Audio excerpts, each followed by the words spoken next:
નમસ્કાર વિદ્યાર્થી મિત્રો, કેમ છો? મજામાં છો? એમજી ટ્યુશન ક્લાસીસમાં ફરીથી તમારા બધાનું હાર્દિક સ્વાગત છે. આજે આપણે ધોરણ 12 ગાલા એસાઇનમેન્ટ અને આંકડાશાસ્ત્ર વિષય 2024 નું પેપર નંબર 4 ના વિભાગ સી વિશે ચર્ચા કરવાની છે. આની પહેલા વિડીયોની અંદર આપણે પેપર 1, 2, 3 ના વિભાગ સી, ડી, ઈ અને એફ વિશે ચર્ચા કરી ચૂક્યા છો. જો એ તમે ના જોયા હોય તો પહેલા વિદ્યાર્થી મિત્રો જોઈ લેજો. એની લિંક હું તમને ડિસ્ક્રિપ્શનની અંદર આપી દઈશ. અને જે વિદ્યાર્થી મિત્રો આપણી ચેનલ ઉપર નવા હોય એ આપણી ચેનલને સબસ્ક્રાઇબ કરજો, વિડીયોને લાઈક કરજો અને આગળ શેર પણ કરજો. બરાબર, તમારા બધા વિદ્યાર્થીઓના સપોર્ટથી અમે આગળ વધી શકીએ. હવે આપણે આજે વાત કરવાના છે વિભાગ સી વિશે, જેની અંદર મોસ્ટ આઈએમપી પ્રશ્ન હોઈ શકે છે. જો ના ખબર પડે તો નીચે કોમેન્ટની અંદર મને જણાવી શકો છો. હવે શરૂઆત કરીએ છીએ આપણે વિભાગ સી ની. તો વિભાગ સી ની અંદર આપણને 31મો પ્રશ્ન કીધો છે કે જો વર્ષ 2014 માટે એક વર્ગના કુટુંબની ખર્ચપાત્ર સરેરાશ આવક 25,000 હોય અને જો તે વર્ગના વર્ષ 2014 ના આધાર વર્ષ 2016 માટે જીવન નિર્વાહ ખર્ચનો સૂચકાંક 120 હોય તો વર્ષ 2016 માટે આ વર્ગની કુટુંબની ખર્ચપાત્ર સરેરાશ આવકનું અનુમાન કરો. એટલે ટૂંકમાં અહીંયા તમને કહી દીધું છે સરેરાશ આવક આપી દીધી છે કે દર મહિને 2014 માં સરેરાશ આવક કેટલી હોય છે? 25,000 અને 2016 નો જીવન નિર્વાહ ખર્ચનો સૂચકાંક આપી દીધો છે. તો આપણે એને સરેરાશ ખર્ચ નું અનુમાન કરવાનું છે 2016 માટે. ઓકે, તો શરૂઆત કરીએ આપણે. તો પ્રશ્ન નંબર 31. હવે આપણને કીધું હોય કે કુલ આપણે કુટુંબની ખર્ચપાત્ર સરેરાશ આવકનું અનુમાન કરો. તો કુટુંબની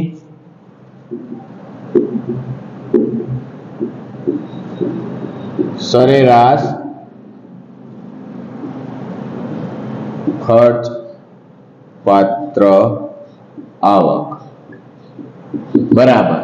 હવે આપણને આધાર વર્ષનો સરેરાશ આવક કેટલી આપેલી છે? 25,000. એને ગુણ્યા આપણને કેટલા ટકા? જો જીવન નિર્વાહ ખર્ચનો 2016 માં કેટલો વધારો થયો છે?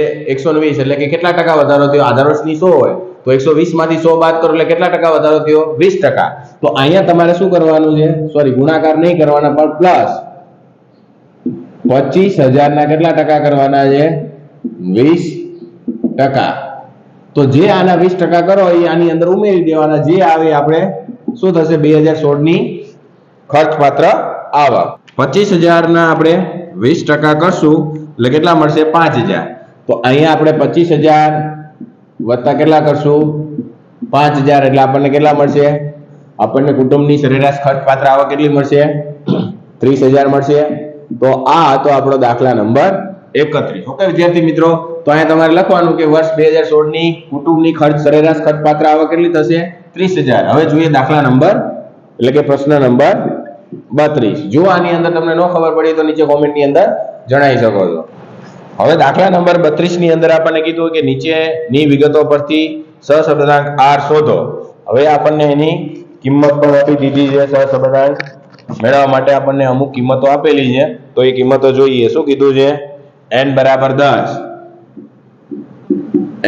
10, પછી સિગ્મા xy બરાબર 1500 અને x નો મધ્યક એટલે કે x બાર બરાબર કેટલા આપેલા છે? 12. પછી y નો મધ્યક એટલે y બાર બરાબર કેટલા આપી દીધા છે? 15. x નું પ્રમાણિત વિચલન એટલે કે અહીંયા લખશું આપણે sx બરાબર આપી દીધા છે 9 અને y નું પ્રમાણિત વિચલન એટલે કે sy બરાબર આપણને આપી દીધા છે 5. તો આના ઉપરથી આપણને શું કીધું છે? r મેળવવાનું કીધું છે વિદ્યાર્થી મિત્રો. તો આપણે શરૂઆત કરીએ. ફક્ત તમને સૂત્ર આવડવું જોઈએ. r માટેનું સૂત્ર આવડવું જોઈએ. સૂત્ર આવશે આપણું સિગ્મા xy માઈનસ n ગુણ્યા x બાર અને y બાર છેદમાં n ગુણ્યા sx ગુણ્યા sy. આ આપણું સૂત્ર આવશે. તો સિગ્મા xy એટલે કેટલા આપેલા છે? 1500 અને માઇનસ n એટલે કેટલા આપેલા છે 10, એને ગુણ્યા આપણે x બાર એટલે કે 12 અને y બાર એટલે કે ગુણ્યા 15 અને છેદમાં n એટલે કેટલા લઈશું આપણે 10, sx એટલે કે કેટલા આપેલા છે 9 અને 5. તો શું જવાબ મળશે આપણે આનો કે 1500 માંથી આપણે કેટલા બાદ કરશું? સોરી, અહીંયા આપણને 1500 આપેલા છે, 1500 આપેલા છે અહીંયા. ઓકે, તો આમાંથી આપણે બાદ કરશું એટલે આપણને આનો ગુણાકાર કરીએ કે 10 ગુણ્યા 12 એટલે કેટલા થાય 120, 120 ગુણ્યા કેટલા કરશું આપણે 15 એટલે કેટલા મળશે આપણને 1800 અને છેદમાં 10 ગુણ્યા 9 ગુણ્યા 5 એટલે કેટલા મળશે આપણને 450. તો r બરાબર આપણને કેટલા મળશે 1500 માઇનસ 1800 એટલે માઇનસ 300 મળશે અને એને ભાગ્યા આપણે કેટલા કરશું 450. માઇનસ 300 ભાગ્યા આપણે 450 કરશું એટલે r બરાબર આપણને કેટલા મળશે 0.67. ઓકે, આ તો આપણો r બરાબરનો જવાબ જે આપણને સહસૌદામાં માંગેલો હતો. r બરાબરની એ કિંમત મળી જાય છે અને આ તો આપણો દાખલા નંબર 31 અને 32 33 ઉપર ચર્ચા કરી. હવે પ્રશ્ન નંબર 33 ઉપર ચર્ચા કરીએ. તો પ્રશ્ન નંબર 33 માં શું કીધું છે આપણને? તો એની અંદર આપણને કીધું છે કે જો x બાર બરાબર 60 એટલે કે x બાર બરાબર 60 આપેલા છે, y બાર બરાબર 75 આપેલા છે અને sx નો સ્ક્વેર બરાબર કેટલા આપેલા છે? સોરી, sx નો સ્ક્વેર જેમ cov xy અને એના બરાબર આપણને 5:3 આપેલા છે. તો y ની x પર ની નિયત સંબંધ રેખા મેળવો. તો આપણે y ની x પર ની નિયત સંબંધ રેખા મેળવશું. તો વિદ્યાર્થી મિત્રો, તમને b બરાબર મેળવવા માટેનું સૂત્ર ખબર હોવી જોઈએ. b બરાબર માટે શું આવે કે cov xy ના છેદમાં sx નો શું આવે છે? સ્ક્વેર આવે છે. તો આનો જવાબ શું મળશે આપણને? જો આના બરાબર શું છે 5 અને cov xy બરાબર શું છે 3, તો 3 ના છેદમાં શું આવશે 5. તો આપણને b બરાબર કેટલા મળશે વિદ્યાર્થી મિત્રો? 0.6. આ આપણને b બરાબર મળી ગયા.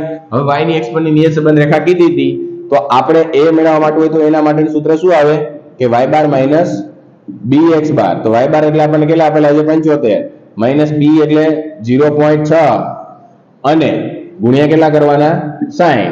તો 75 માંથી 0.6 ગુણ્યા કેટલા કરશું 60 એટલે 36 મળશે. 36 તમે બાદ કરશો એટલે a બરાબરની કિંમત કેટલી મળશે તમને? 75 માઇનસ 36 એટલે કેટલા મળશે? 39. તો આપણને a બરાબર 39 મળી ગયા. હવે y કેપ કીધું હતું, તો y કેપ માટેનું સૂત્ર શું આવે? a વત્તા bx. a એટલે આપણે કેટલા લઈશું 39, b એટલે 0.6 અને x આપણને કીધા નથી. તો આપણને મળી ગયું y ની x પરની નિયત સંબંધ રેખા. ઓકે વિદ્યાર્થી મિત્રો, આ તો આપણો દાખલા નંબર 33. હવે જોઈએ પ્રશ્ન નંબર 34 ઉપર ચર્ચા કરીએ. જો પ્રશ્ન નંબર 34 ની અંદર તમને થિયરી આપેલી છે, મોસમીય ઘટક અને ચક્રીય ઘટક કઈ રીતે જુદી પડે છે. તો એ આપણું ચેપ્ટર નંબર 4 ની અંદર તમને આપેલી છે, એ જોઈ લેજો. આપણે અહીંયા ફક્ત ગણતરી વાળા દાખલાઓની ચર્ચા કરશું, દાખલા વિશે ચર્ચા કરવાના છે, થિયરી વિશે કોઈ ચર્ચા કરવાની નથી. એ તમારે ગમે ત્યાંથી નવનીતમાંથી અથવા તો ગમે ત્યાંથી તમે ગોતીને લખી નાખજો, પાકી કરી નાખજો, તમારા માટે મોસ્ટ એમપી છે. હવે આપણે પ્રશ્ન નંબર 34 ની જગ્યાએ કેટલાની શરૂઆત કરશું? 35 ની. ઓકે વિદ્યાર્થી મિત્રો, હવે આપણે જોઈએ 35મો પ્રશ્ન. તો એમાં કીધું છે નિર્દેશક અવકાશની 3 ઘટના a b c માટે નીચે આપેલી માહિતી પરથી a યોગ b યોગ c શોધો. તો આપણને આની અંદર કીધું છે કે pa બરાબર કેટલા આપેલા છે 0.65, પછી pb બરાબર આપણને આપી દીધા છે 0.45, pc બરાબર આપણને આપી દીધા છે 0.25 અને p a છેદ b બરાબર આપી દીધા છે આપણને 0.25, પછી p a છેદ c બરાબર આપણને આપી દીધા છે 0.15 અને p b છેદ c બરાબર આપણને આપી દીધા છે 0.2. અને છેલ્લે આપણને આ ત્રણેયની છેદ ઘટના આપી દીધી a છેદ b છેદ c બરાબર 0.05. ઓકે વિદ્યાર્થી મિત્રો, તો આના માટે કઈ છે નહીં, બધી જ વસ્તુ તમને આપી દીધી છે. a ઘટના, b ઘટના અને c ઘટના, પછી a અને b ની છેદ ઘટના આપેલી છે અને a છેદ c ઘટના આપેલી છે અને b છેદ c ઘટના આપેલી અને ત્રણેયની છેદ ઘટના આપી દીધી. આપણે ફક્ત સરવાળાનું જે સૂત્ર આવે છે, મોટું સૂત્ર એ મૂકવાનું છે, સરવાળાનો નિયમ. તો એના માટે આપણને કીધું છે a યોગ b યોગ c. આના મેળવવા માટેનું સૂત્ર મોટું તમને યાદ હોય તો pa વત્તા pb વત્તા pc માઈનસ pa છેદ b માઈનસ pb આપણે a છેદ c અને માઈનસ શું આવશે b છેદ c અને વત્તા શું થશે ત્રણેય ઘટનાની છેદ ઘટના શું કરી દેવાની, ઉમેરી દેવાની, a છેદ b છેદ c. ઓકે, આ સૂત્ર તમારે મૂકવાનું છે અને આની કિંમતો તમને ઓલરેડી આપેલી છે, ફક્ત કિંમતો મૂકતા જવાનું. pa બરાબર આપણને કેટલા આપેલા છે 0.65 સોરી 0.65 વત્તા 0.45 પ્લસ 0.25 માઇનસ 0.25 માઇનસ 0.15 માઇનસ 0.2 અને વત્તા શું કરવાની, છેલ્લી ઘટના શું છે આપણી 0.05 આ ઉમેરવાની છે. હવે કેલ્સીના માધ્યમથી તમે સરવાળા બાદબાકી કરતા જાઓ અને છેલ્લે જે આવી આપણો શું ગણાશે જવાબ. આ બંને બધાનો સરવાળો કરશો એટલે કે 0.65 પ્લસ 0.45 પ્લસ 0.25. હવે જે માઈનસ કીધું એ માઈનસ કરતા જાઓ, માઈનસ 0.25 માઈનસ 0.15 માઈનસ 0.2 અને પ્લસ કેટલા કરવાના કીધા છે 0.05 તો પ્લસ 0.05 એટલે કે 0. આપણને જે જવાબ કીધો તો કે p a યોગ b યોગ c બરાબરનો જવાબ મળશે 0.8. ઓકે વિદ્યાર્થી મિત્રો, આ હતો આપણો દાખલા નંબર 35મો. ઓકે, હવે જોઈએ પ્રશ્ન નંબર 36. જો આની અંદર તમને વિદ્યાર્થી મિત્રો કાંઈ ખબર ના પડી હોય તો મને નીચે કોમેન્ટની અંદર જણાવજો, એટલે હું તમને કોમેન્ટની અંદર આન્સર આપી દઈશ કે કઈ રીતના આવી. ઓકે વિદ્યાર્થી મિત્રો, હવે જોઈએ આપણે પ્રશ્ન નંબર 36. તો પ્રશ્ન નંબર 36 ની અંદર વિદ્યાર્થી મિત્રો તમને થિયરી આપેલી છે કે દ્વિપદી વિતરણના કોઈ પણ 4 ગુણધર્મ જણાવો. તો એ ચેપ્ટર નંબર એટલે કે આપણે આંકડાશાસ્ત્રનો વિભાગ 2 ભાગ 2 અને એનું ચેપ્ટર નંબર બીજું, એની અંદર તમને દ્વિપદી વિતરણના કોઈ પણ 4 ગુણધર્મ આપેલા છે, લખેલું હશે, એ તમે લખી નાખજો. બરાબર, આપણે અહીંયા થિયરીની ચર્ચા કરશું નહીં. હવે આપણે દાખલા નંબર એટલે કે પ્રશ્ન નંબર 37 વિશે ચર્ચા કરીએ. હવે આપણે પ્રશ્ન નંબર 37 ઉપર ચર્ચા કરીએ. 36 માં થિયરી આપેલી છે, તમારે લખી નાખવાની છે. હવે એની અંદર આપણને કીધું છે 3.8 નાના છે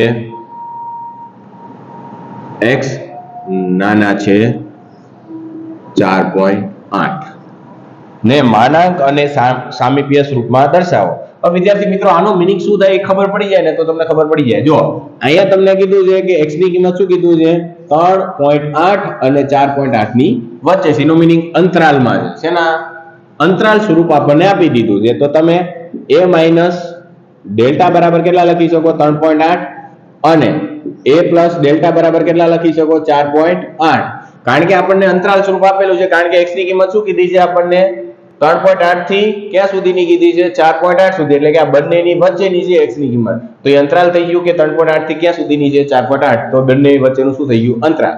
એટલા માટે અંતરાલ સ્વરૂપ આપેલું છે. હવે એને આપણને શું કીધું છે માનાંકમાં ફેરવવાનું કીધું છે અને સામીપ્ય. તો પહેલા માટે આપણે ડેલ્ટા અને આના ઉપરથી ડેલ્ટાની આપણને શેની કિંમત મળશે a ની કિંમત મળી જશે. જો આ બંનેને સરખાવતા અહીંયા a પ્લસ છે બંને, તો આપણે શું થશે અહીંયા 2a થશે. આ બંને a નો સરવાળો કરો એટલે શું થાય 2a થશે. હવે અહીંયા માઈનસ અને અહીંયા કેવા ડેલ્ટા છે પ્લસ એટલે ઉડી જશે. બરાબર, આ બંનેનો સરવાળો એટલે કે 3.8 વત્તા 4.8 એટલે કે 3.8 કરશું આપણે 3.8 વત્તા 4.8 એટલે કેટલા મળશે આપણને 8.6. રેડી. હવે આપણે 2 ક્યાં હોય જાય આના છેદમાં, એટલે a બરાબર આપણને 8.6 ભાગ્યા કેટલા કરવાના 2, એટલે a બરાબર આપણને કેટલા મળશે 4.3. ઓકે, હવે a બરાબર મળી ગયા તો આમાં કોઈ પણ એકની અંદર તમારે શું કરવાની છે, a બરાબરની કિંમત મૂકવાની. માની લો કે આપણે પહેલામાં મૂકીએ a માઈનસ ડેલ્ટા બરાબર 3.8, તો a ની જગ્યાએ કેટલા મૂકશું આપણે 4.3 માઈનસ શું કરશું ડેલ્ટા બરાબર આપણને 3.8. હવે આ બાજુ આવે અને આ ઓલી બાજુ જાય એટલે ડેલ્ટા કેવા થઈ જાય પ્લસ, તો ડેલ્ટા બરાબર આપણને શું મળશે 4.3 માઈનસ 3.8, તો ડેલ્ટા બરાબર આપણને મળશે 4.3 માંથી આપણે 3.8 બાદ કરીએ એટલે કેટલા મળશે 0.5. આ આપણને ડેલ્ટા અને એની કિંમત મળી ગઈ. હવે આપણને એને એમ કીધું હતું કે માનાંક, પહેલા આપણે માનાંકમાં લખશું માનાંક બરાબર તો x માઈનસ a નાના છે ડેલ્ટા. આ માનાંક સ્વરૂપ થયું. તો આપણે અહીંયા x ની કિંમત નહીં પણ a ની કિંમત કેટલી મળી છે 4.3 નાના છે 0.5. આ માનાંક સ્વરૂપ થઈ ગયો. હવે સામીપ્ય સ્વરૂપ આપણે લખીએ તો એને બરાબરનું સૂત્ર શું આવશે વિદ્યાર્થી મિત્રો? સામીપ્ય બરાબર n a અને ડેલ્ટા. તો a એટલે આપણને કેટલા મળ્યા છે n એમને એમ રાખો, a એટલે આપણને 4.3 અને ડેલ્ટા એટલે કેટલા મળ્યા છે 0.5. આ થઈ ગયું આપણું સામીપ્ય સ્વરૂપ. ઓકે વિદ્યાર્થી મિત્રો, હવે જોઈએ આપણે પ્રશ્ન નંબર 38. તો પ્રશ્ન નંબર 38 માં શું કીધું છે તો જોઈએ. પ્રશ્ન નંબર 38 ની અંદર આપણને કીધું છે કે લિમ x ની કિંમત 2 ની નજીક અને મોટા કૌંસની અંદર x માઈનસ 2 માઈનસ 2 ના છેદમાં x નો સ્ક્વેર માઈનસ 2x મોટો કૌંસ પૂરો ની કિંમત શોધો. તો આપણે એની કિંમત મેળવશું. તો વિદ્યાર્થી મિત્રો આમાંથી પહેલા સામાન્ય એક કાઢી લેવાનું. જો 1 ના છેદમાં x માઈનસ 2 પછી માઈનસ 2 ના છેદમાં આ 2 માંથી સામાન્ય શું નીકળે x, એટલે અહીં વચ્ચે શું x માઈનસ 2. ઓકે, હવે લસા શું આવશે? જો અહીંયા x નથી તો આ x વડે અહીંયા ગુણાશે એટલે ઉપર પણ ગુણાશે. એટલી ખબર પડી કે અહીંયા લસા આવે છે x, કારણ કે નીચે બંનેના જો અહીંયા સરવાળા બાદબાકીના નિયમમાં છે તો આ બંને નીચેના પદ કેવા થઈ જવા જોઈએ સરખા, એટલે લસા આપણે શું આવશે x. તો અહીંયા પણ x વડે ગુણવા પડશે તો ઉપર પણ કેટલા વડે ગુણાશે x વડે, એટલે x માઈનસ શું આવશે અહીંયા 2 અને નીચે શું આવશે x અને x માઈનસ 2. ઓકે, ખબર પડી વિદ્યાર્થી મિત્રો? હવે આ મોટા કૌંસની અંદર છે માનાંકમાં નથી એટલે તમે માનાંક ન સમજતા, બરાબર? હું માનાંકની નિશાની નથી, આ મોટા કૌંસની નિશાની છે આ. ઓકે, હવે તમારે શું કરવાનું છે? આ બંને શું થશે ઉડી જશે. એટલે આપણને મળ્યું શું કે 1 ના છેદમાં x. હવે x ની કિંમત તમારે કઈ લેવાની છે 2. તો હવે આપણને જે મળશે લિમ x ની કિંમત 2 ની નજીક એના બરાબર આપણને શું મળશે x ના છેદમાં 2. હવે x ની જગ્યાએ મેં કેટલા મૂકી દીધા 2, એટલે આનો જવાબ શું મળશે આપણને 38 માં પ્રશ્નનો જવાબ 1/2 મળશે. ઓકે વિદ્યાર્થી મિત્રો, જો ન ખબર પડી હોય તો મને નીચે કોમેન્ટ ની અંદર જણાવશો, નકર બીજી વાર સમજાવી દઉં છું. અહીંયા આપણને કોમન શું નીકળે છે 2, એટલે સોરી x. તો અહીંયા આપણે લસા કેટલો લેવો પડે? જો અહીંયા બંનેના પદ, કારણ કે અહીં માઈનસ માં છે એટલે નીચે લસા લેવો પડે, તો લસા શું આવશે x, કારણ કે અહીંયા x માઈનસ 2 ઓલરેડી આપેલા છે, અહીંયા પણ આપેલા છે, શું નથી x. તો અહીંયા x વડે અહીંયા ગુણાશે તો ઉપર પણ ગુણાશે એટલે x માઈનસ શું થઈ જશે 2. તો અહીંયા નીચે શું આવશે x માઈનસ 2, x ગુણ્યા x માઈનસ 2, બરાબર? આ બંને ઉડી જશે તો વધુ શું 1 ના છેદમાં x. તો x ની જગ્યાએ મેં કેટલા મૂકી દીધા 2. તો આપણો તો દાખલાનો જવાબ એટલે 1/2 જવાબ આવશે 38 માં. ઓકે વિદ્યાર્થી મિત્રો, તો હવે જોઈએ દાખલા નંબર 39. હવે પ્રશ્ન નંબર 39 વિભાગ સી નો છેલ્લો દાખલો. તો એની અંદર આપણને કીધું છે કે y બરાબર 3 વત્તા 2x માઈનસ 7x નો સ્ક્વેર અને આપણને કીધું છે x બરાબર -4 અને x બરાબર 4. આગળ વધતું કે ઘટતું વિધેય છે તે નક્કી કરો. તો જોઈએ, તો આપણે પહેલા શું મેળવશું? dy ના છેદમાં dx. તો dy ના છેદમાં dx એટલે શું થશે કે અહીંયા આનું તો શું થઈ જાય 0, પણ અહીંયા આપણને કેટલા મળશે 2, પછી 7 દુ ને 14x. હવે તમારે શું કરવાનું છે? x બરાબર પહેલા કેટલા લઈશું આપણે? x બરાબર -4 લેતા, બરાબર. તો હવે અહીંયા x ની જગ્યાએ કેટલા મૂકવાના છે? એટલે કે આની અંદર આપણે 2 - 14x ની જગ્યાએ કેટલા મૂકશું આપણે? 4 મૂકશું એટલે 2 - 14 ગુણ્યા કેટલા કરશું? -4. તો જવાબ શું મળશે આપણને? 2 - 14 ગુણ્યા 4 એટલે કે કેવા મળશે? -56. ઓછે ઓછે શું થઈ જાય? વત્તા. નો ખબર પડે તો કેલ્સીમાં કરવાનું -56 એટલે કેટલા મળશે? +58. તો અહીં લખી નાખવાનું કે x બરાબર -4 આગળ વધતું જતું વિધેય છે. હવે આપણે કેટલા લઈશું? x બરાબર કેટલા લઈશું? x બરાબર 4 લેતા. તો આની અંદર જ મૂકવાનું છે આપણે કે -2 -14x. તો 2 - 14 ગુણ્યા કેટલા કરવાના છે? 4. તો 2 - કેટલા થશે? 56. તો આનો જવાબ કેટલો આવશે આપણને? 54. માઇનસ કેવા આવશે? 54. તો અહીં લખવાનું કે x બરાબર 4 આગળ ઘટતું જતું વિધેય છે. ઓકે વિદ્યાર્થી મિત્રો, આ હતો આપણો વિભાગ સી અને પ્રશ્ન નંબર 39. જો આની અંદર તમને નો ખબર પડી હોય તો મને નીચે કોમેન્ટ ની અંદર જણાવી શકો છો. આ બોર્ડની એક્ઝામ ની અંદર એસાઇનમેન્ટ માંથી 100 એટલે કે 80% થી 70% જેટલું આવી શકે છે. એટલે મહેરબાની કરીને નો ખબર પડે તો અમને નીચે કોમેન્ટ ની અંદર જણાવી શકો છો, બરાબર. અને વિડીયો જો તમને ગમ્યો ને લાઈક કરતા રહેજો. ઓકે વિદ્યાર્થી મિત્રો, હવે આપણે જોઈએ વિભાગ ડી વિશે.